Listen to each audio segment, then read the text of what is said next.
Hello everyone, welcome to IS point. आज हम यहाँ पे बात करने वाले हैं भारतीय धर्मनिरपेक्षता की आलोचना। तो ये धर्मनिरपेक्षता जो हमारा चैप्टर चल रहा है इसमें ये लास्ट पॉइंट ही है, यानी कि इसमें इसके कुछ पार्ट्स हैं बट ये हमारे चैप्टर का लास्ट पॉइंट है। ठीक है कि अभी हमने देखा कि धर्मनिरपेक्षता क्या होता है, किस राष्ट्र को कह सकते हैं, किस आधार पे कह सकते हैं, कैसा होना चाहिए, कहाँ तक सही है, वो बातें हमने की। अब यहाँ पे देखते हैं कि कुछ आलोचक भी हैं, वो किस आधार पे इसकी आलोचना करते हैं, थोड़ा इसके बारे में डिस्कस करेंगे।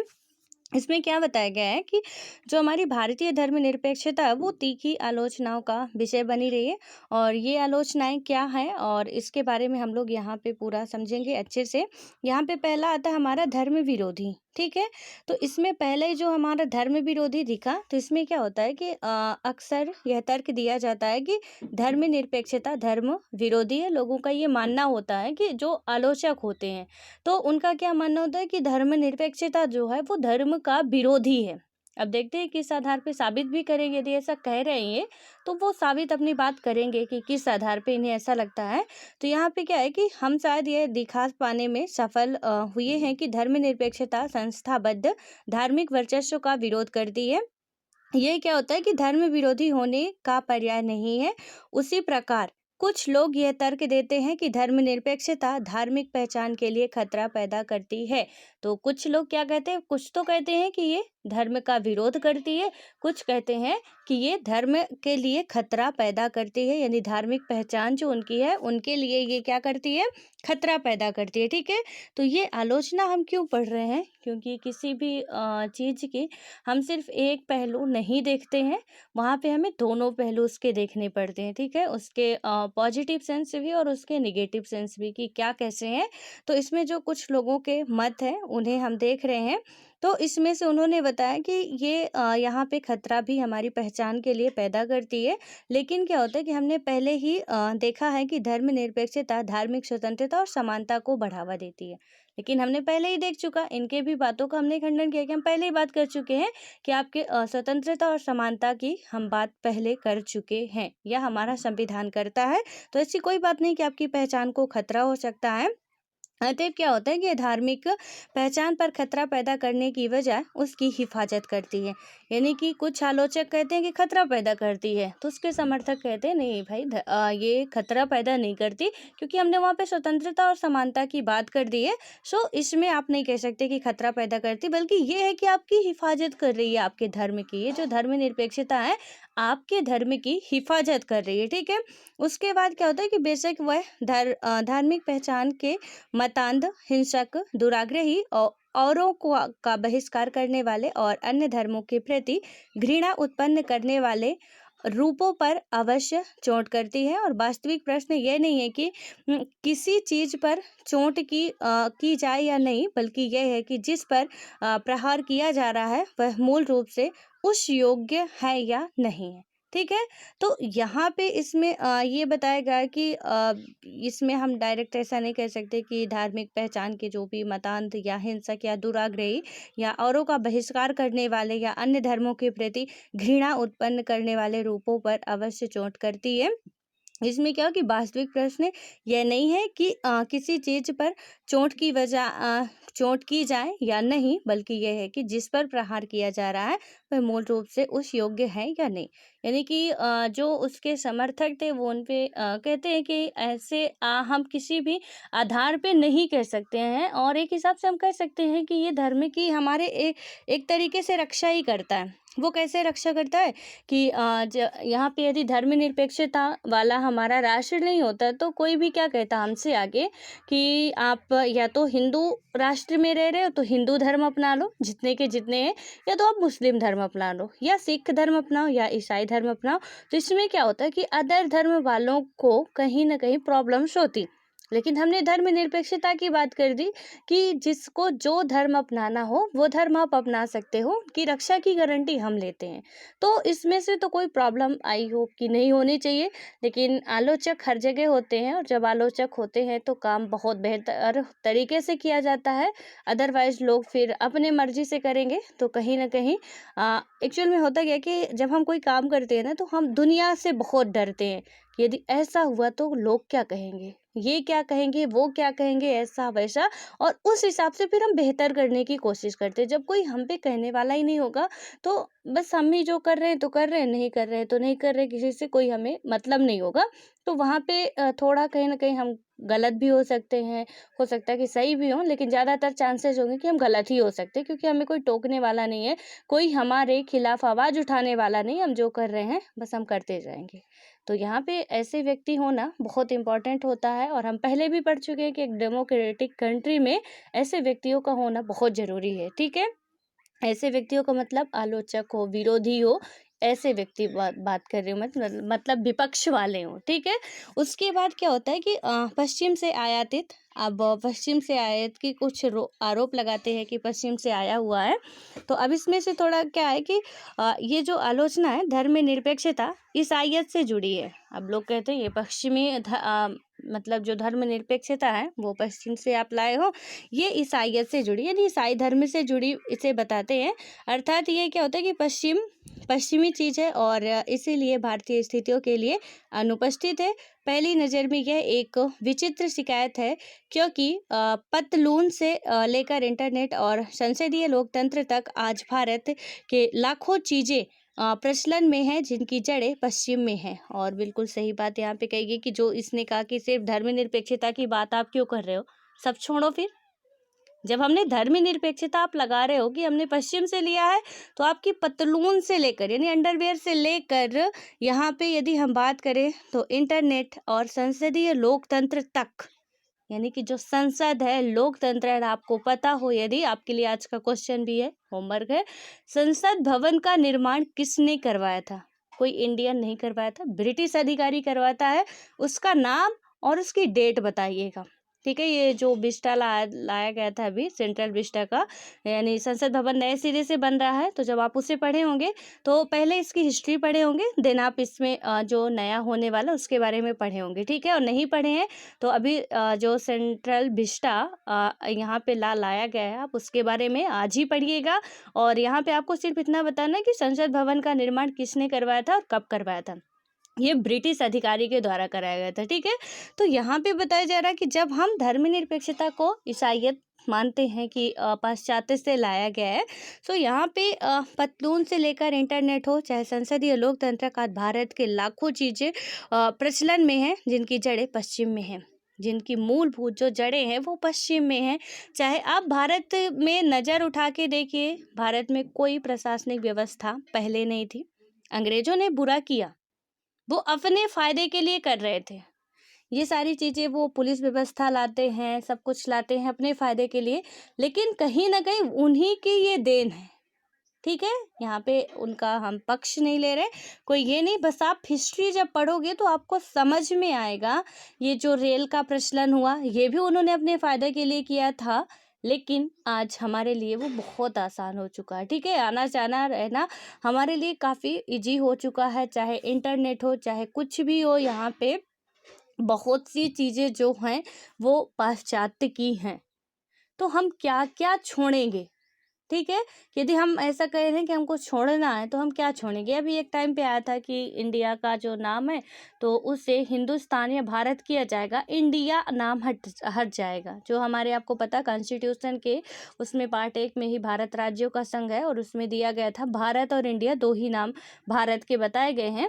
तो हमारे जो संविधान में वर्णित है वो भारत और इंडिया है, ठीक है? तो अब बताया जा रहा है कि उसे हटाने की बात चल रही थी, हालांकि अब ये मुद्दा दबा हुआ है, एक टाइम काफ़ी चर्चित था। तो इसमें से कि हम क्या चीज़ें हटा सकते हैं, कितनी हटा सकते हैं, कितनी हटा सकते हैं, ज़रा ये सोचिए कि हम क्या क्या हटाएंगे यदि ऐसी बात है। और उसके बाद क्या होता है कि इसीलिए पहला जवाब तो यही हो सकता है कि अ, ऐसा भी तो क्या हुआ यहाँ पे कि क्या आपने किसी यूरोपियन को शिकायत करते हुए सुना है कि सोने का आविष्कार भारत में हुआ था, अतः वे इसका इस्तेमाल नहीं करेंगे? यानी कि अब इसमें बताया जा रहा है कि आपका आंसर सीधा है कि आप छोड़ना है तो सब छोड़ो, नहीं छोड़ना है तो फिर आरोप मत लगाओ कि ये धर्मनिरपेक्षता हमारा पाश्चात्य का है, क्योंकि जब हमने सब लिया है तो ये लेने में हमें कोई दिक्कत नहीं होनी चाहिए कि यहाँ से पाश्चात्य का जो हमारे लिए बेनिफिशियल है हम आपसे भी ले सकते हैं, जो आपके लिए बेनिफिशियल वो आप हमसे ले सकते हैं, कोई इसमें बड़ा इशू नहीं है। और मैंने बताया भी था आपको कि जो ज़रूरत है, क्योंकि पब्लिक वहाँ भी रह रही है, यहाँ भी रह रही है, रियल में जो नीड है उसने पहले कर दिया, तो हमें तो करना पड़ेगा। अब हम कोई अलग तरीके से लाएं या कुछ और करें तो ऐसा तो नहीं हो सकता। हो सकता है कि उसके स्ट्रक्चर में थोड़ा बहुत चेंजेस ला दें, पूरा बदल दें तो फिर क्या मतलब निकलेगा। क्योंकि अधिकार की नीड हमारे यहाँ की जनता को भी है, अमेरिका की जनता को भी है, यूरोप की जनता को भी है। तो हम ऐसा कहें कि नहीं, अधिकार तो अब वहाँ दे दिया गया तो यहाँ अधिकार की बात हम करेंगे ही नहीं।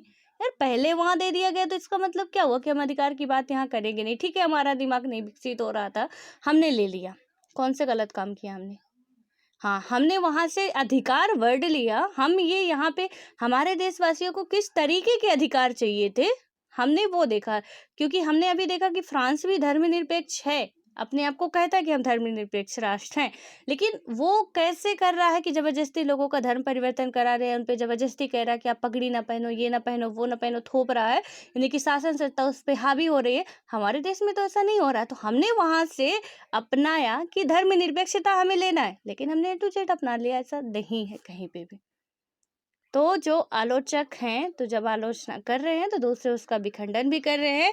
और यहाँ पे बताया भी गया कि शून्य का आविष्कार हमारे देश में किया गया था। आपने एक सुना होगा गाना कि जब जीरो दिया था भारत ने दुनिया को तब गिनती आई। ठीक है, ये किसी फिल्म की मतलब किसी मूवी का गाना है, आप लोग देखिएगा, यूट्यूब पे डालेंगे तो आ जाएगा।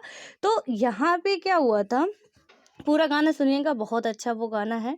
और ये कुछ ऐसे गाने होते हैं कि आप ना क्या कर सकते हैं, जैसे हम ऐसे वगैरह लिख रहे हैं तो इससे की पूरी एक पैराग्राफ इस गाने के ही लिख सकते हैं कि वो क्या था, हैरियत जहाँ की प्रीत वहीं, जो भी उसका गाना था मुझे याद नहीं आ रहा। ठीक है, आप देखिएगा, तो वो बहुत अच्छा गाना है और हम उससे पूरा लिख सकते हैं, कोई मार्क्स नहीं काटेगा आपको, क्योंकि हम उस गाने के थ्रू देश के बारे में सब कुछ समझा दिया कि भारत में क्या क्या है। भारत में वैश्विक तुलना हम कर रहे हैं तो उस गाने के थ्रू हम क्योंकि आपको पता होगा कि हमें ऐसे में 1000-1200 वर्ड लिखने होते हैं, तो वहाँ पे ऐसा नहीं कि हम हवा बाई छोड़ते जाएंगे कि सारे गाना ही लिखते जाना है, नहीं। जो काम के हैं, जैसे हम अदर कंट्री की और अपने कंट्री की कंपेयर कर रहे हैं, कुछ ऐसा पूछा जाता है, चाहे वो फिर धर्मनिरपेक्षता से हो, अभी कोविड का माहौल चल रहा है उसमें कंपेयर करने की बात आ जाए, तो फिर किस तरीके से वैश्विक उसमें भारत का क्या रोल है या भारत में क्या कैसे है, तो वो पहले किसी भी चीज़ की हम हिस्ट्री जाते हैं, उसके बाद हम उसके प्रेजेंट पे आते हैं। तो इस तरीके से हम याद कर सकते हैं। तो आप लोग यदि पूरे तरीके से पढ़ाई में इन्वॉल्व हो तो मैं तो कहूँगी ये गलत है। आप हमें क्या करना चाहिए, हर एक चीज़ पे थोड़ा इंटरेस्ट बना के रखना चाहिए। आपका 24 घंटा पढ़ना भी सही नहीं होता है। आपकी लाइफ के और सारे बहुत से पार्ट होते हैं जिन्हें सब पार्ट्स को खुश करना ज़रूरी होता है। कभी-कभी आपके माइंड को रिफ्रेश करना भी ज़रूरी होता है और उस हिसाब से आप मूवी वगैरह भी कभी-कभी देख सकते हैं। और ज़रूरी नहीं कि आप कुछ यूजेबल मूवी ही देखें, कभी-कभी फ़नी मूवी भी देख सकते हैं, कभी-कभी देशभक्ति वाली मूवी भी देख सकते हैं। कुछ गाना वगैरह आपको कुछ उनके कुछ पॉइंट्स याद आ जाएँ, तो वो आपके काम आ सकते हैं। और नहीं भी आ रहे हैं तो लाइफ में हर एक चीज़ इम्पॉर्टेंट नहीं होती है, तो उन्हें भी हमें रखना पड़ता है। तो इसमें क्या बताया गया है कि यूरोपीय लोग ऐसा नहीं कहते कि भारत ने शून्य का आविष्कार किया, सो हम वहाँ पे 1.0 लिखना भूल जाएं या कहीं पे भी ज़रूर लगाना भूल जाए, क्योंकि हम गिनती गिन रहे, चलो ठीक है, भारत वालों के दिमाग पहले आ गया, इन्होंने कर दिया, हम लोग कर दिए, तो वो लोग छोड़ दें, ऐसा नहीं हो सकता। ठीक है, ना ही उन्होंने कहा।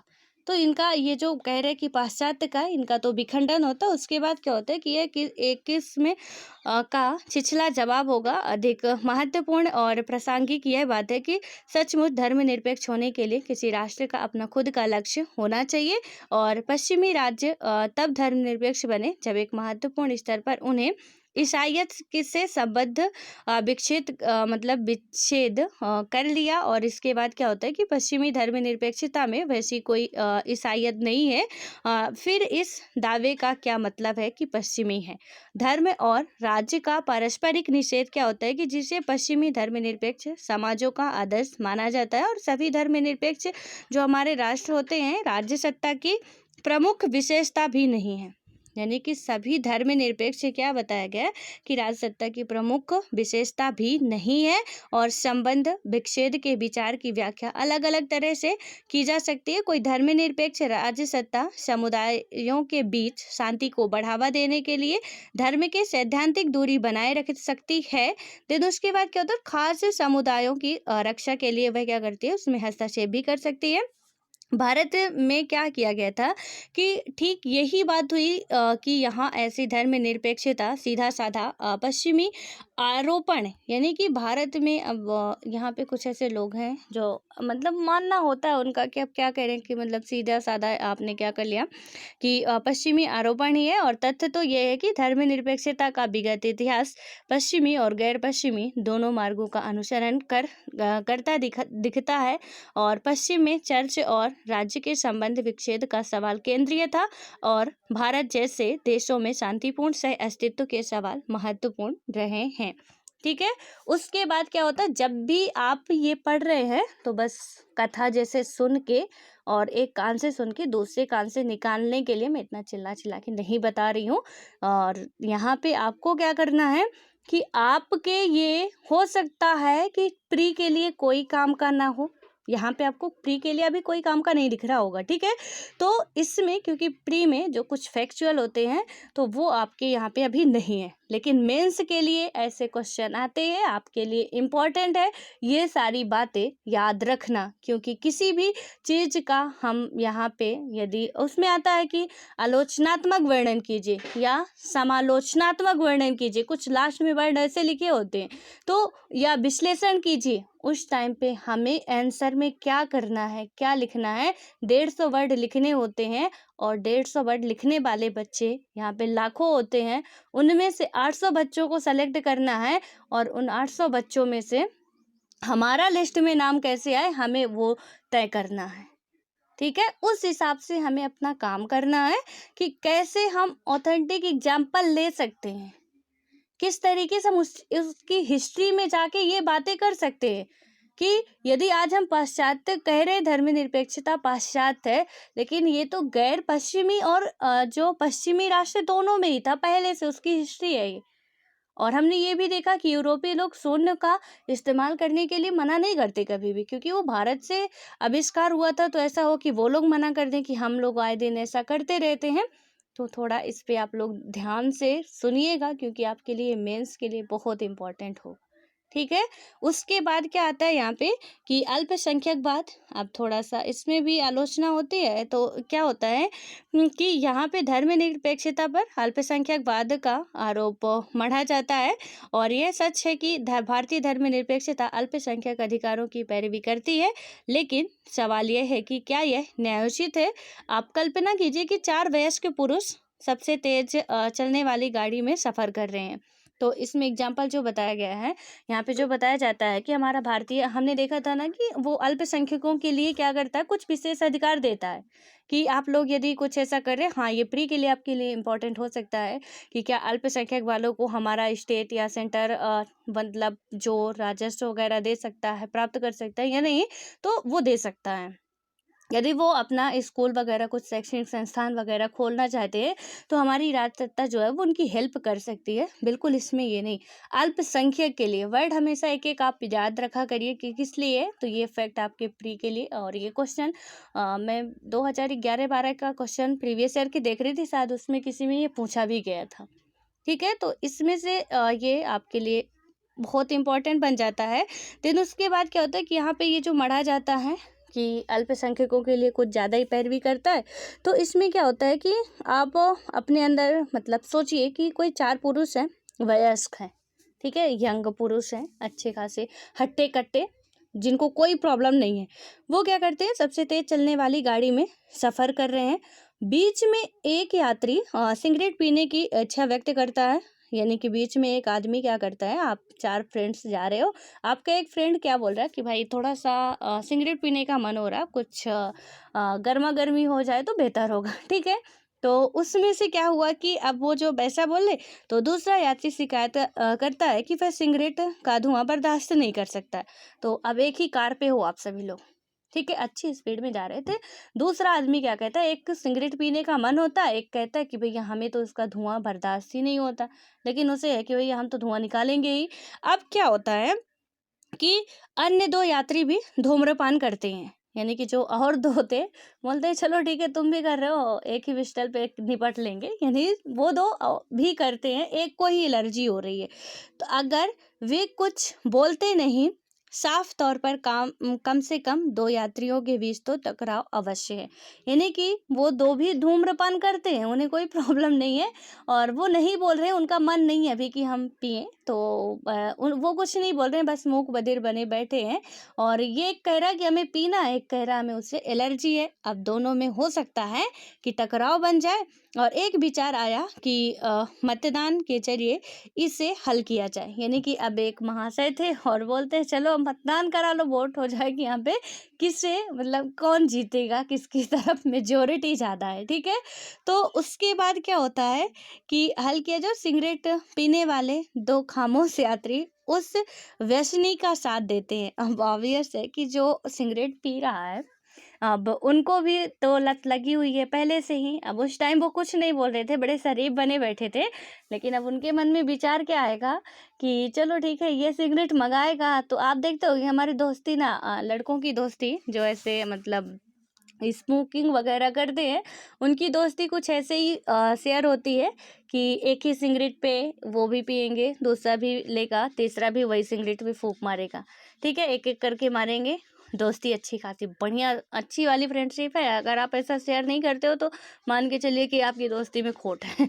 तो वो लोग ऐसा करते हैं, ठीक है। अब वो दोनों ही जो थे वो क्या करते हैं, उसका साथ देते हैं कि भाई तू सिगरेट पी, इसे प्रॉब्लम है, तो हम कहेंगे चल तू साइड निकल, गाड़ी से निकल के बाहर चला जा, जब तक पिएंगे उसके बाद बाहर अंदर आ जाना, या हम बाहर निकल जाएंगे उसे अंदर बैठा देंगे, ठीक है।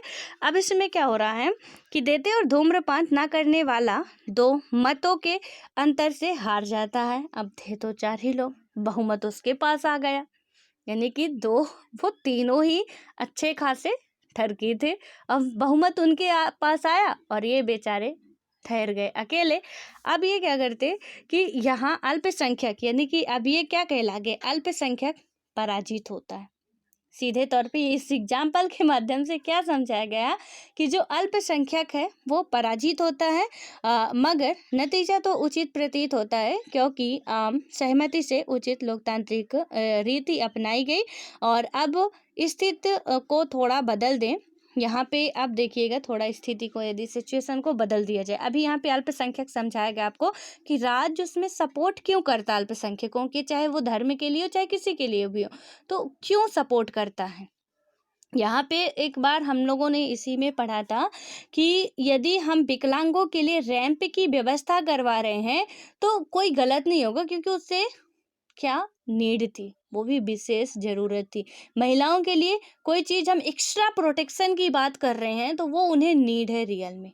हम पुरुष के लिए यदि हम कहते हैं कि पुरुष संरक्षण के लिए हम कुछ बात कर रहे हैं तो उन्हें नीड नहीं है, वो अपनी खुद की रक्षा कर सकते हैं, लेकिन महिलाओं के लिए ये नीड है कि उनके लिए हम कुछ नियम कानून बनाए, उनके लिए कुछ एक्स्ट्रा बनाए जो हैं। तो यहाँ पे एक्स्ट्रा बना है और किसी को प्रॉब्लम्स नहीं होनी चाहिए कि यहाँ पे हमारी समानता का हनन हो रहा है या स्वतंत्रता का हनन हो रहा है, क्योंकि जिसे नीड है उसके लिए किया जाएगा। तो यहाँ पे अल्पसंख्यक वालों को आप समझ चुके हैं कि मेजोरिटी उनकी, क्योंकि वो 3 के तीनों चोर के चोर मौसेरे भाई थे, ठीक है, चोर चोर मौसेरे भाई वाले थे वो, कि वो उसी के एक ही थाली के चट्टे बट्टे थे। वहाँ पे उन तीनों का ही मेजोरिटी आती, बेचारा ये अल्पसंख्यक बचता है। तो अब ऐसा तो नहीं था कि उसमें हालांकि मिडिल पाथ निकाला गया होगा, या तो कार से बाहर आप चले जाओ या तो आप मुंह में मास्क लगा लो, यदि कार के बाहर कहीं पे इजाज़त नहीं होगी ये सब करने की तो अंदर ही आपके बैठ के पीना, जिसे नहीं पसंद वो मास्क लगा लो या कुछ भी कर लो। वो अल्पसंख्यक बेचारा अपने से ही कुछ करेगा कि अब ये तीनों के तीनों ही फूंक लगाएंगे और धुआं तो ऐसा निकलेगा कि लग रहा कि गाड़ी में आग लग गई है, ठीक है। तो अब उसे तो कुछ अपना ही उपाय करना पड़ेगा कि वो क्या करता है, किसी तरीके से बैठा रहेगा अपनी सांस बंद करके। तो यहाँ पे वो हमेशा दाबा जाता है, उसके लिए गवर्नमेंट यदि कुछ कर रही है तो कोई इसमें बहुत बड़ी बात नहीं है।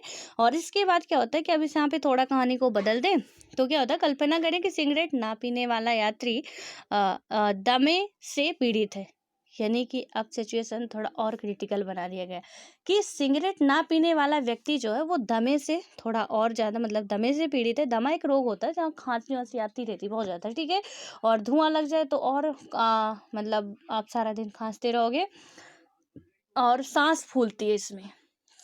खांसी तो आती है लेकिन सांस फूलती बहुत ज़्यादा, ठीक है। तो इसमें क्या हुआ कि वो दमे का मरीज है, धूम्रपान से उसे जानलेवा दौरा पड़ सकता है, यानी कि उसकी जो सांस लेने वाली क्षमता है वो कहीं ज़्यादा क्या हो सकती है कि आउट ऑफ कंट्रोल हो सकती है, ठीक है, यानी कंट्रोल से बाहर हो सकती है, उससे प्रॉब्लम्स बहुत ज़्यादा हो सकती है क्योंकि वो पंप भी नहीं लिया अपना। यहाँ पे अभी समस्या भी देखिए कितनी बड़ी समस्या बनती है।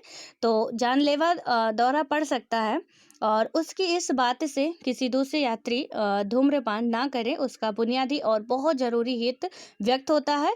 क्या बहुमत के फैसले को सही मानने वाली पहली पद्धति ऐसे संदर्भ में जायज़ मानी जा सकती है, यानी कि अब जब वो दमे का मरीज है जो मना कर रहा है तो भले ही वो बहुमत में आते हैं लेकिन क्या ऐसे में सही वो माना जा सकता है? क्या आप मानते हैं कि उस व्यसनी यात्री को तब तक सिगरेट नहीं पीना चाहिए जब तक कि गाड़ी अपने गंतव्य पर ना पहुंच जाए? आप सहमत होंगे कि जहां बुनियादी हितों का प्रश्न हो वहां लोकतांत्रिक पद्धति के तौर पर मतदान उपयुक्त नहीं होता है। यहाँ लोकतांत्रिक पद्धति के तौर पर मतदान उपयुक्त नहीं होता है। लोकतांत्रिक पद्धति हमारे एक जगह सिर्फ शासन बस में नहीं होती है, आप ये बहुत अच्छी तरीके से जानते हैं। जो पिछले वीडियो देख रहे होंगे लगातार उन्हें बहुत अच्छी तरीके से ये पता होगा कि हमारे घर में भी लोकतंत्र हो सकता है, हमारे स्कूल में भी हो सकता है, हमारे पार्क में भी हो सकता है, हमारे शासन व्यवस्था में तो हो ही सकता है, ठीक है। तो यहाँ पे उससे प्रॉब्लम्स है तो ये यहाँ पे बहुमत के आधार पर भी ये जायज नहीं माना जाएगा कि वो लोग क्या करें, सिगरेट पिए। आप अपने जहाँ पे जा रहे हो अपने पहुँचो गंतव्य पे जहाँ पे आपका टारगेट है कि यहाँ तक हमें जाना है, उसके बाद आप चाहे बिस्टल पियो, बीड़ी पियो, शराब पियो, जो जो भी पीना हो भर भर के पियो, आप कोई दिक्कत नहीं है, किसी को कोई नहीं मना करने वाला। लेकिन वहाँ पे आपकी वजह से उसे प्रॉब्लम्स है तो उसमें से आप ऐसा कर रहे हो तो गलत है कहीं न कहीं। उसके बाद क्या होता है कि अपने महत्वपूर्ण हितों की पूर्ति किसी व्यक्ति का प्राथमिक अधिकार होती है, यानी कि अपने महत्वपूर्ण हितों की पूर्ति क्या होती है किसी व्यक्ति का, ये हमारा प्राइमरी राइट होता है, पहला अधिकार होता है। और उसके बाद जो व्यक्तियों के लिए सही है वह समुदायों के लिए भी सही होगा और अल्पसंख्यकों के सर्वाधिक मौलिक हितों की क्षति नहीं होनी चाहिए और संवैधानिक कानून द्वारा उसकी हिफाजत की जानी चाहिए। भारतीय संविधान में ठीक इसी तरीके से इस पर विचार किया गया जिस हद तक अल्पसंख्यकों के अधिकार और उनके मौलिक हितों की रक्षा करते हैं उस हद तक वे जायज हैं। यानी कि इसमें अब ये नहीं कि अल्पसंख्यक हैं तो आप उठा उठा के बहुसंख्यक वालों को, भारतीय संविधान में तो ऐसा कोई प्रावधान नहीं है। तो ये सही बता रहे हैं इस एग्जाम्पल के माध्यम से। होप सो कि आप अच्छे तरीके से समझ चुके होंगे कि हम अल्पसंख्यकों को हमारी गवर्नमेंट कुछ विशेष प्रोटेक्ट कर रही है तो वो क्यों कर रही है, क्योंकि यहाँ पे हमारी गवर्नमेंट तो ऐसा नहीं कर रही, हमारे कहीं भी कॉन्स्टिट्यूशन में ऐसा नहीं लिखा हुआ है कि अल्पसंख्यक धर्म वाले हैं तो आप क्या करोगे, जो बहुसंख्यक वाले उनमें से आधे उठा के उनका धर्म परिवर्तित करा के उनके धर्म में ला के रख दो तो वो भी बराबर में हो जाए, इक्वल हो जाएंगे। ऐसा तो नहीं करता हमारा ये जो हमारा संविधान है, ऐसा कोई प्रावधान नहीं है कि हिंदू धर्म को जाए तो बोले ईसाई धर्म वाले अल्पसंख्यक है तो भाई चलो आप भी उसमें ईसाई में शामिल हो जाओ, तो कहीं ना कहीं जनसंख्या थोड़ी बढ़ जाएगी तो बहुसंख्यक हो जाएंगे वो भी, और बहुसंख्यक नहीं होंगे तो आपके बराबर के हो जाएंगे कि आप आधे में लो। वो होता है ना कि हम 4 लोग हैं, आप अकेले हो तो आप कहोगे कि भैया 2 लोग हमें दे दो, और या कि एक ही लोग दे दो हमें तो हम 2 हो जाएंगे, आप 3 हो जाना। तो कहीं ना कहीं ठीक है कि हम आपके पूरा बराबर तो नहीं हुए लेकिन अब इतना तो हो गया ना कि हम 2 हैं आप 3 हैं तो आप एक ही ज़्यादा हैं तो कोई दिक्कत नहीं है फिर हमें। तो कुछ ऐसी प्रॉब्लम्स आ सकती है देखने में। यहाँ पे ऐसा कुछ नहीं होता है कि हमारा धर्म अल्पसंख्यकों को दे दिया जाए, अल्पसंख्यकों का यहाँ पे ला जाए। हाँ उनके लिए, क्योंकि मजबूरी है गवर्नमेंट को भी कि वो जाएंगे कहाँ। हमने देखा भी कि मेजोरिटी उनकी आ गई और मेजोरिटी के आधार पे वो उन्हें दबा सकते हैं, उसकी जान को खतरा किसी को परवाह नहीं होगी। लेकिन जब गवर्नमेंट के द्वारा लाभ बनाए गए हैं तो परवाह ना करने की इच्छा भी हो तो भी आपको करना पड़ेगा, क्योंकि कानून व्यवस्था ऐसा कुछ है हमारा। ठीक है, तो कहीं न कहीं ये उनके धर्म की हिफ़ाज़त ही करता है। और कुछ लोग क्या करते हैं, फिर भी कह सकते हैं कि अल्पसंख्यकों के अधिकार ऐसे विशेषाधिकार है जिसके लिए दूसरों को कीमत चुकानी पड़ती है। अब कुछ का मानना हो सकता है, इसमें दूसरों को इसके लिए कीमत चुकानी पड़ती है, तब ऐसे विशेषाधिकार क्यों दिए जाएँ? यानी कि आप कहना है कि जब दूसरों को इसकी कीमत चुकानी पड़ती है, तो हम ऐसा विशेषाधिकार क्यों दें? अभी उसका भी जवाब मिलेगा कि एक अन्य उदाहरण से इसका जवाब बहुत अच्छी तरह से दिया जा सकता है। कल्पना कीजिए कि किसी प्रेक्षागृह के पहले तल्ले पर कोई फ़िल्म दिखाई जा रही है। यहाँ सीढ़ियों के ज़रिए पहुँचा जा सकता है। टिकट खरीदने, सीढ़ी पर चढ़ने और फ़िल्म देखने की सबको इजाज़त है। यानी कि सीढ़ी पर चढ़ने टिकट जो जहाँ पे मिलती है, सीढ़ी से चढ़ के आप जा सकते हो और जो मूवी है देख सकते हो, सबको इजाज़त है, ठीक है?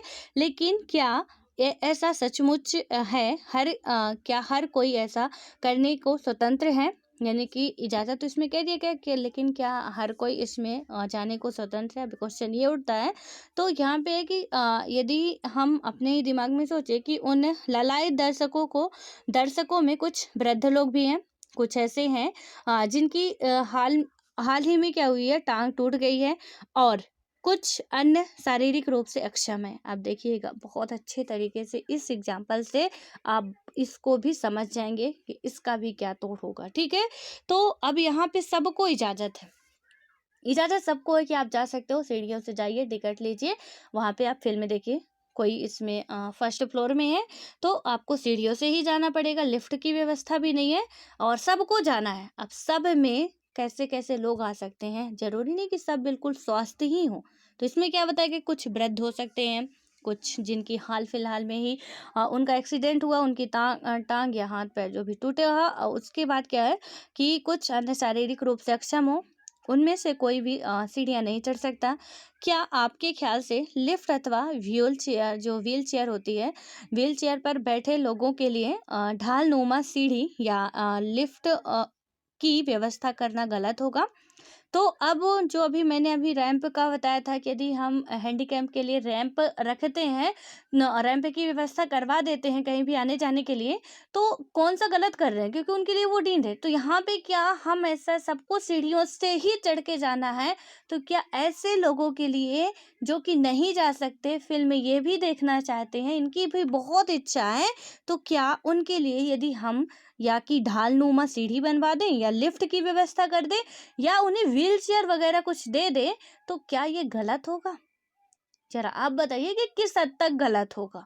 ठीक है कि हम किसी बुजुर्ग को लिफ्ट के जरिए ऊपर तक पहुंचा रहे हैं, किसी जो विकलांग है उसे हमने क्या कर दिया कि या तो ढालनुमा सीढ़ी बना दी और उसे व्हील चेयर दे दिया। तो इसमें से हमने क्या गलत किया? अब आप जो अच्छे हट्टे कट्टे हो, आप क्या विरोध करोगे उसका कि नहीं नहीं, हमारे ये समानता का हनन हो रहा, आपने उसको ऐसे कैसे दे दिया? भाई आप भी एक पैर तोड़ लो अपना, फिर आप भी चले जाओ। तो यहाँ पे आप अपने दिमाग से सोचिए कि ये कितना गलत हो सकता है कि फिर हम ऐसे अपने अधिकार के लिए लड़ने लगे वहाँ पे। ऐसा करने से वे लोग अभी वही चीज़ पा सकते हैं जो दूसरे लोग सहज ही सीढ़ियों पर चढ़कर प्राप्त कर रहे हैं, लेकिन अल्पसंख्यक वाले इस समूह को पहले तल्ले पर जाने के लिए भिन्न सुविधा की ज़रूरत है। और उसके बाद क्या हुआ कि अगर पूरी जगह में ऐसा निर्माण किया जाए जो केवल युवा और सक्षम लोगों के लिए ही उपयुक्त हो, तो लोगों के कुछ खास हिस्से फिल्म देखने जैसे लाभ से हमेशा के लिए वंचित हो जाएंगे। यदि हम ऐसा करते हैं तो सभी लोगों को वही चीज़ें मिल सकेंगी जो आपको मिल रही हैं, और यदि हम उनके लिए थोड़ा सा आपसे अलग कर देते कि उन्हें सीढ़ियों से जाना, आपको सीढ़ियों से जाना, उनके लिए हमने कुछ अलग व्यवस्थाएं कर दी, तो वही चीज़ें उन्हें मिल सकती हैं जो आपको आसानी से मिल रही हैं। ठीक है। लेकिन यदि हमने कह दिया कि यहाँ पे सिर्फ और सिर्फ सक्षम लोग ही जाएंगे, जो स्वस्थ होंगे, जो बिल्कुल तरीके से सीढ़ियों से ही चढ़ के जा सकते हैं वो जाए, जो नहीं जा सकते वो नहीं जाए, तो चाहते हुए भी जिनकी बहुत ज़्यादा इच्छा होगी कि इस मूवी को हमें देखना है, वो भी टाकीज में जाके ही देखना है, तो उस व्यक्ति को कभी भी वो नसीब नहीं होगा, क्योंकि उसके पास वो क्षमता नहीं है, जबकि उसके अंदर वो सारी इच्छाएं हैं। तो हम ऐसे में कहाँ तक सही है फिर कि हम कह रहे हैं कि अल्पसंख्यक से कुछ लोगों का जो अपने बलिदान देना पड़ता है, वो किस हद तक सही है ये कहना। तो इसमें आपको अब समझ में आ रहा होगा कि उन्हें जब विशेष ज़रूरत है तो उनके लिए अलग व्यवस्था और उनके साथ विशेष बर्ताव नहीं है, और उनके लिए यह वैसे ही सम्मान और गरिमा, यानी कि हमारा जो सम्मान है और गरिमा से भरा बर्ताव है, जैसा दूसरों के साथ किया जा रहा है। और इसका मतलब यहाँ मतलब यही है कि अल्पसंख्यक अधिकारों को विशेष सुविधाओं के रूप में नहीं देखा जाना चाहिए। तो अल्पसंख्यक जो अधिकार हैं उन्हें आप विशेष सुविधा के रूप में मत देखिए कि उन्हें विशेष सुविधा दे दिया जा रहा है। हम और आपके द्वारा हमारे और आपके द्वारा जितना उन्हें दबाया जा रहा है, तो बस सरकार इतना कोशिश कर रही है कि हम और आप उन्हें दबाएं ना, उन्हें वो अधिकार मिले जो वो चाहते हैं। आसानी से नहीं मिल रहा, उनके लिए हम कुछ ऐसी व्यवस्थाएं करें जो कि वो अपने आप को असहज महसूस ना करें। ऐसा समझे कि हाँ, अधिकार हमारे भी हैं, हम भी इस देश में रह रहे हैं, हमें भी कुछ भी पाने की यहाँ पे इच्छा हम कर सकते हैं और वो हमें मिल सकता है। ऐसा नहीं कि हम अल्पसंख्यक हैं तो फिर हम यहाँ पे बस एक कोने पे बैठे ही रहे, हमारा कोई अस्तित्व ही ना रह जाए। तो ऐसे में यदि गवर्नमेंट उसका हाथ पकड़ रही है तो कोई गलत नहीं है। कोई भी व्यक्ति को यहाँ पे प्रॉब्लम होनी ही नहीं चाहिए, किसी भी व्यक्ति को, ना तो आपको, ना हमें, ना किसी अदर को। जो अच्छे खासे आप हट्टे कट्टे हो यार, खुद कर सकते हो, कुछ भी कर सकते हो। क्या जरूरत है गवर्नमेंट आपके लिए कोई करे? कुछ ना करे तो भी आप कर सकते हो। हाँ, बहुत शौक हो कि गवर्नमेंट का हमें चाहिए ही चाहिए, तो फिर वैसे ही हम भी बन जाए तो हमें भी बहुत अच्छे खासे से मिलेगा। तो ऐसा कहना फिर कहीं ना कहीं गलत होगा। अभी कई सारे इसमें आते हैं आलोचक, हमारे यहाँ बहुत है, और वो अच्छे अच्छे करते हैं और उनके करने से ही हमें अच्छे अच्छे जवाब भी मिलते हैं। यहाँ पे है अब अतिशय हस्तक्षेपकारी। अब इसके बारे में हम लोग नेक्स्ट वीडियो में बात करेंगे। ये समाप्ति होने वाला बस इतना ही है, ठीक है। तो इसको हम लोग कल देखेंगे और जल्दी से इसको ख़त्म करेंगे। और वोट बैंक की राजनीति, वो होता है ना कुछ, खैर इनका होता, मैं एक उसका आर्टिकल पढ़ रही थी पुलिस व्यवस्था सुधार से लेके, ठीक है। तो उसमें कई सारी कमेटियां बिठाई गई, कई सारी बातें की गई। अभी आपने देखा होगा कि पुलिस केस के चलते ही तमिलनाडु में मतलब एक बंदा मर गया है। पुलिस ने इतना प्रताड़ित किया कि वो मर गया। ऐसा पुलिस को अधिकार किसने दिया है? ये है ना हमारे यहाँ कि आप उसे गिरफ्तार करो। वो भी गिरफ्तार करने की भी ऐसे नहीं कि आप डायरेक्ट गिरफ्तार कर लो, चाहे वो कितना भी बड़ा क्रिमिनल क्यों ना हो। और उसे तो आपको पता है कि जेल में कहते हैं ससुराल है, उसी तरीके से बहुत अच्छी खासी व्यवस्थाएं होती हैं। यहाँ पे ये प्रावधान रहता है ना कि हम किसी कैदी को गिरफ्तार कर रहे हैं तो उसे हम उसकी बीमार हो रहा है तो उसकी हम दवाई कराएंगे, उसे अच्छा खाना देंगे। पहले पुलिस वाले खाते हैं कि कोई जहर वहर तो मिला के नहीं दे रहा। यहाँ पे यदि आप क्या कोई मेंबर घर का गिरफ्तार हो रहा है, ठीक है, जरा आप कभी देखिएगा, ऐसी स्थिति यदि कभी आए, भगवान करे ना आए, लेकिन यदि कभी आए तो आप देखिएगा कि, या आपकी आई होगी तो आप देखे होंगे कि जब आप यहाँ से घर से, क्योंकि एक दिन वहाँ खाना वगैरह नहीं मिलता, पहले दिन लेके जाना पड़ता है। तो जब हम यहाँ से खाना लेके जाते हैं तो वो जो उसमें थाना प्रभारी रहते हैं, तो वहाँ पे वो क्या करते हैं, जो मेंबर इधर से खाना लेके जा रहा है, ठीक है, तो यदि आप उस मेंबर से जिसके लिए आप खाना लेके जा रहे हो खुशी होते, या कोई वो मेंबर इतना ही अच्छा होता, तो वो जेल पे ही क्यों जाता? तो उनको शक ये रहता है कि कहीं इस मेंबर ने कुछ खाने पे मिला के तो नहीं लाया या कुछ भी नहीं। तो वो क्या करवाते, पहले खाना उसे खवाते हैं जो लेके जा रहा है। पहले उसे खिलाएंगे खाना, वही खाना कि पहले तुम बैठ के यहाँ इसी खाने को खाओगे, उसके बाद जब तुम्हें 10-5 मिनट कुछ नहीं होगा तब ये खाना वो जो आरोपी है वो खाएगा। भले ही वो आपके घर का मेंबर हो, आप उसके भाई हो, बहन हो, कोई भी हो, लेकिन आप उससे खाना लेके जा रहे हो तो पहले वो खाना आपको खाना पड़ेगा, उसके बाद उसे खाना होगा। तो ऐसे व्यवस्थाएं होती है। वहाँ पे कोई मरीज बीमार हो जाए, और लेकिन जब वहीं पे किसी की मृत्यु हो रही है तो समस्या क्रिटिकल है। और यहाँ पे मैंने उसमें देखा था पूरे आर्टिकल, अच्छे से मैंने उसे पढ़ा, और वहाँ पे बताया गया कि इसमें सुधार क्यों नहीं किया जा सकता। पुलिस में सीसीटीवी कैमरे क्यों नहीं लगा रहे हो? पुलिस थाना में सीसीटीवी कैमरे की व्यवस्था होनी चाहिए ना। क्या हो रहा, कैसे हो रहा, कैसे आप जेल के अंदर कौन क्या कर रहा किसी को नहीं पता है। मतलब आप उससे गाय भैंस जैसे पीटते जा रहे हो बिना गुनाह के भी। गुनाह के भी किसने आपको इतनी पावर दी है? यहाँ पे कुछ अब जो ये राजनीतिक वाला है ना, कुछ ऐसा भी होता है कि उनका भी अपना एजेंडा रहता है। कुछ पॉलिटिक्स होते हैं जो अपना बचाने के लिए, क्योंकि वो इतने अच्छे-अच्छे काम कभी-कभी कर जाते हैं कि उन्हें भी उन्हीं का सहारा लेना पड़ता है कि भैया हमने तुम्हारे साथ है, तुम्हारी जेब हम भरते हैं, तुम हमारी जेब भरो। और फिर आप इसका एग्ज़ाम्पल मूवियों से बहुत अच्छे तरीके से समझ सकते हैं। और अपने ये बॉलीवुड की मूवियों में ही ये तो नेता का और पुलिस का कनेक्शन बड़ा लंबा चौड़ा दिखाता है। एक मूवी है दिल जले, हाँ, दिल जले अजय देवगन की मूवी है। उसमें मैं देख रही थी कि वहाँ पे जो एक क्रिमिनल था, एक टेररिस्ट था, ठीक है? आतंकवादी था, एक राजनेता था, वो कैसे हाथ मिलाते हैं। कैसे हाथ मिलाते हैं, और वो कहता भी है कि हमारे देश का कभी सुधार नहीं हो सकता, क्योंकि एक राजनेता और एक आतंकवादी हमेशा मिले रहते हैं साथ में, और तभी वो कुछ कर पाते हैं। यहाँ पे हमारे घर में क्या हो रहा है, हमारे घर का जब मेंबर कोई आपके साथ होगा, मान लीजिए कि आप एक टेररिस्ट हो, हमारे घर में कोई प्रॉब्लम्स हो रही है, हमारे घर में कुछ भी हो रहा है, हम कहाँ आ रहे हैं, कहाँ जा रहे हैं, क्या खा रहे हैं, कब खा रहे हैं, आपको यदि पता है, तो ये बात तय है कि हमारे घर का कोई आपके साथ है। हमारे देश में क्या हो रहा है, पुलवामा में हमला हुआ, तो भले ही ना पता चल पाया हो या पता चलाने की किसी ने कोशिश ना की हो, लेकिन आतंकवादियों को क्या खबर थी, किसने खबर ये दी कि हमारी इतने बटालियन की टीम अभी यहाँ निकल रही है? किसने ये खबर दी थी? हमारे घर का ही किसी मेंबर ने ये बताया था, कि बताया होगा, बिल्कुल ये तय बात है यार, कि हमारे घर में क्या हो रहा है आपको कैसे पता चल जाएगा? हमारे घर में से कोई आपके पास ऐसा होगा जो बताने वाला होगा, तब तो आपको पता चल रहा ना कि यहाँ पे सिचुएशन क्या हो रही है। और इसी तरीके से हाँ, ये पॉलिटिक्स वाला कि अल्पसंख्यक है तो उनका भी कुछ मुद्दा ले लेते हैं।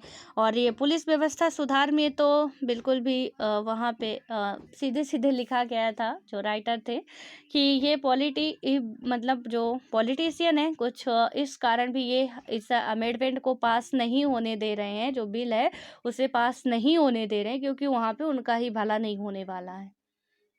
कि पुलिस व्यवस्था में सुधार कर दिया जाएगा, तो फिर उन्हें ज़्यादा प्रॉब्लम्स आ जाएगी, और इसलिए आज तक वो मुद्दा पेंडिंग पे पड़ा हुआ है। कोई ऐसी बात नहीं आ रही है कि वो कुछ इसमें सुधार किया जाए, कि कैसे चलना है।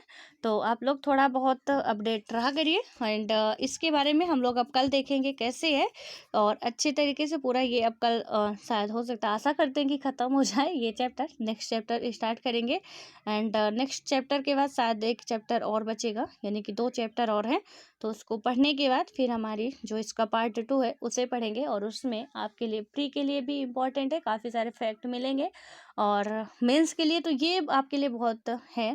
आप बस अच्छे से सुनते रहिएगा, और यहाँ पे जो कुछ पॉइंट लगे, अब आशा करती हूँ मैं कि आप इतना तो समझ रहे होंगे कि अब इसमें से हमने सपोज मान लीजिए कि मैंने एक पॉइंट पढ़ा यहाँ पे, कि ऐसे आंतरिक टकराव किसी जटिल सिद्धांत के स्वाभाविक अंग होते हैं।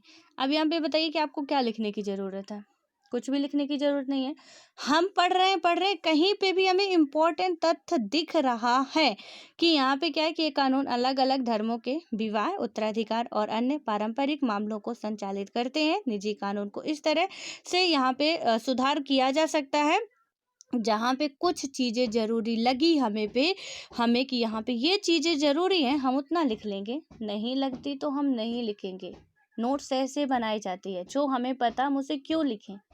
हमें पता है कि यहाँ पे हम धर्मनिरपेक्षता के आगे कौन सा वर्ड अब यूज होने वाला है, कि हमारा भारत धर्मनिरपेक्ष राष्ट्र है, तो हमें इतना लंबा चौड़ा ना लिख के भारत लिख के धर्मनिरपेक्ष लिख दें, तो क्या हम नहीं समझ पाएंगे कि धर्मनिरपेक्षता की हम बात कर रहे हैं?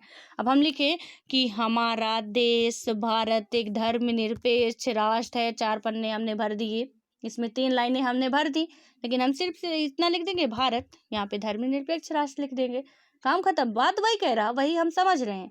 तो कुछ नोट्स ऐसे प्रिपेयर की जाती है, आप लोग इतना तो अब समझदार हो चुके होंगे। ऑल द बेस्ट, मिलते हैं फिर।